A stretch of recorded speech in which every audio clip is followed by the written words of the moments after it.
They got Stiebler.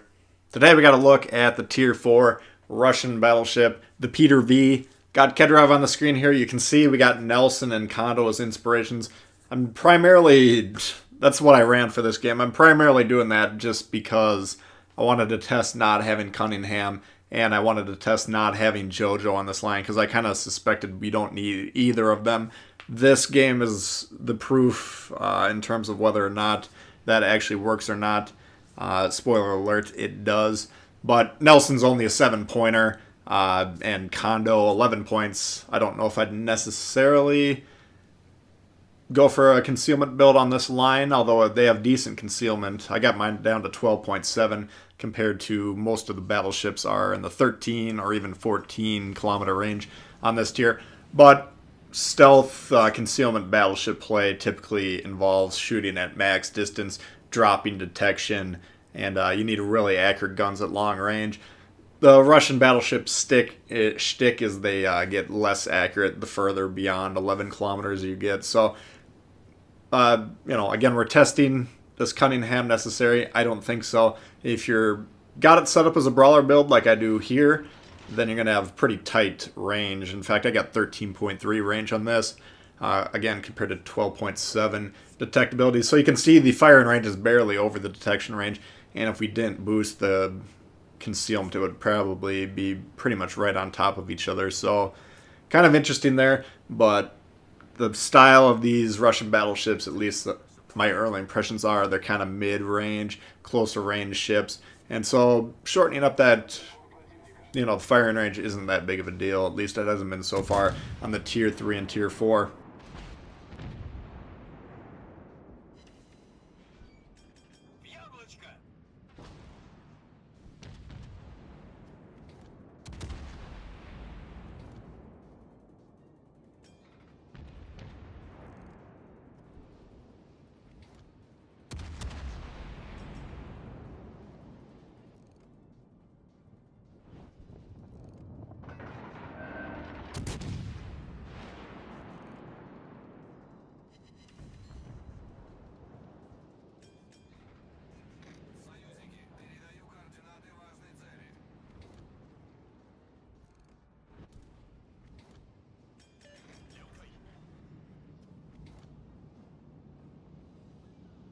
Biggest threat. You're going to see in this game we do a pretty good job of angling, and you can see on the diagram at the bottom there, look how steep that firing angle is. Very nice. You can actually get all 4 turrets on with a very steep angle. So the Pyotr here is an excellent ship. This is I've been quite impressed with this ship, but even getting the full broadside in play, you can still remain pretty well angled. If you're going to flash your broadside, you can get blown up in one shot.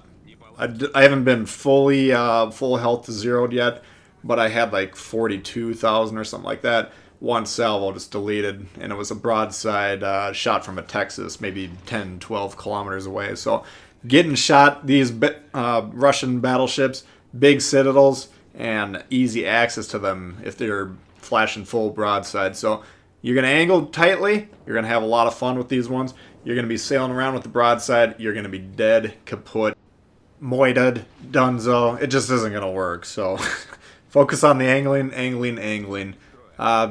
Clearly we're doing a lot of damage here. Citadels, sometimes citadels, not citadels the other times, but we're still getting great penetration. So I'm not seeing on Tier 3 and Tier 4 the need for JoJo. I'll be checking out the Synop here probably in the next couple days as the other one that I got from crates. So we'll be testing out a similar build to this, but early indications, don't need the Cunningham, you don't need the JoJo. You do need to focus on angling there. You'll notice there we were angled and we took some shots here. So I had Bodhi, one of my good viewers, helpful viewers, checked the arm reviews for me on PC. They were confirming, or what he found confirmed what I suspected. The upper part of the bow is less heavily armored than the lower part of the bow. I think that probably plays up and down the line. So if you're aiming at the front part of the ship, try and aim up a little bit there. You're going to have a better chance penning it. You can potentially even hit the citadel, which I suspect he maybe did there.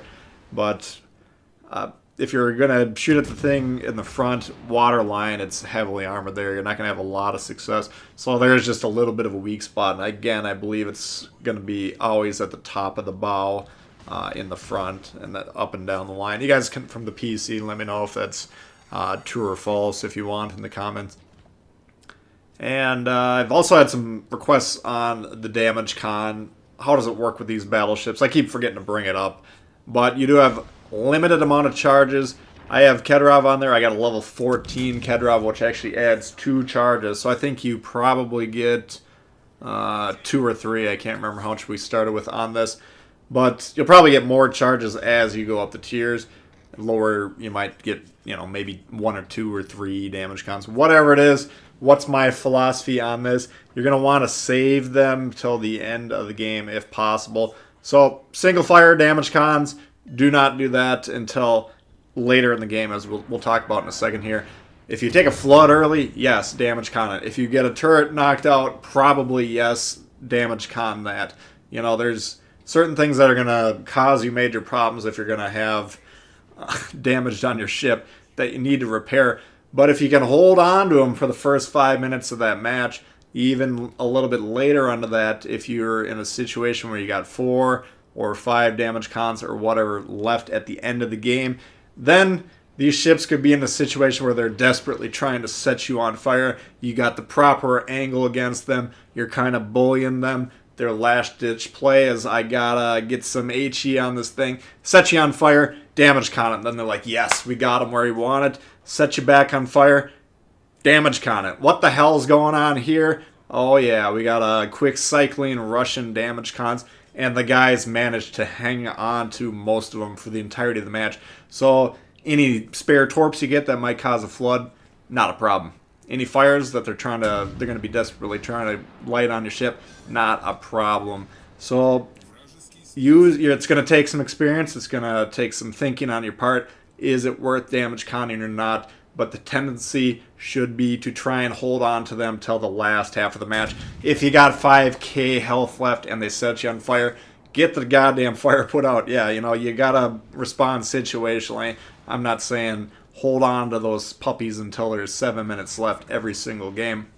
But the more you got toward the end of the game, the more indomitable you're going to be and the more of a major issue you are going to be for the enemy team. So that's my advice for those. Again, it's going to take a little bit of thinking, but you'll notice when you engage them, they cycle very quickly. Now, they don't have a good duration or a very long duration, which means that's how long you're invincible from floods or fires.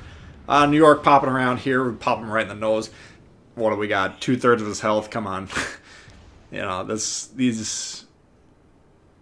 The guns, the things we're doing to these American battleships, just nasty. So the Peter joins the ranks of the Nikolai I as the other Tier 4 Russian battleship. Both extremely strong ships, and I'm really digging this Kedrov kind of brawler build setup we got here. He's low, he's angled, so we're just going to aim up just a little bit there. Knock out both of his front turrets, but didn't quite get the kill. That's alright, though. Now we got 150k damage. That's, 3 times our ship's HP. That's a massive amount of damage for a Tier 4 battleship. And, this is not unreasonable. Again, if you're going to get shot in the sides in this thing, not going to happen. You're not going to be alive long enough to do this. But if you can angle your ship and you aim semi-decently, the guns are working, the accuracy is fine. With the brawler build setup we got, we don't really have the option to be shooting these long-range shots. Those of you that got Galler, let me know what your max range is and how the shots are at 14, 15 kilometers, 16 kilometers, whatever you got it set up. Maybe with the accuracy build, it kind of overcomes some of the shortcomings anyways, and it's not too bad, but, that's kind of the shtick of the line again, is that mid-range, close range, thing's not going to miss. It's going to kill everything. Playing against these, it's got a 38% fire chance, which means players that don't know what they're doing are going to see that and they're going to think, wow, good fire starting chance. They're going to shoot HE at you. Thank your lucky stars if you got someone shooting HE at you, because you can see in this thing, it's wicked, the AP. Mobility, again, we got the brawler build, so we don't have those drags on the mobility. But I got 26.5 speed here, second best for my tier 4s, just only behind the Congo. Huge turning circle, 800 meters again. Pretty much all the Russian ships have huge turning circles that I've seen so far, except for the Nikolai. Isn't that bad. And then rudder shift, very nice, 11.5, pretty low for the tier. So, that's a look at the Pyotr V for you. Hope you guys did enjoy it. If you did, please hit the thumbs up. New to the channel, consider subscribing. A lot of World of Warships coming all the time. Questions, comments, leave them below. I do love to hear from you guys. And we'll see y'all later. All right, peace.